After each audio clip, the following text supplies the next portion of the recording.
You ask Tiger to calculate. This deals with linear inequalities with one unknown. The final result is x smaller than 8. Let's solve it step by step. Group all constants on the right side of the inequality. Subtract 7 from both sides.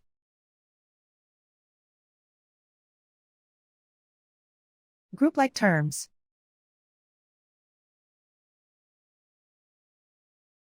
Simplify the arithmetic.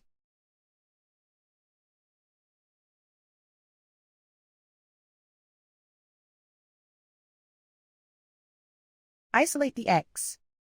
Divide both sides by -3. Whenever you multiply or divide by a negative, reverse the inequality sign.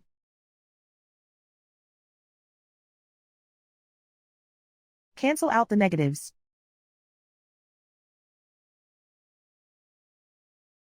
Simplify the fraction.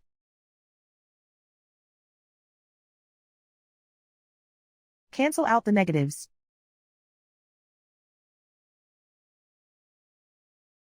Find the greatest common factor of the numerator and denominator.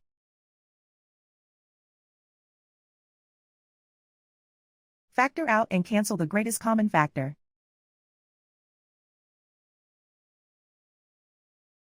Plot the solution on a coordinate grid. And so the final result is x smaller than 8.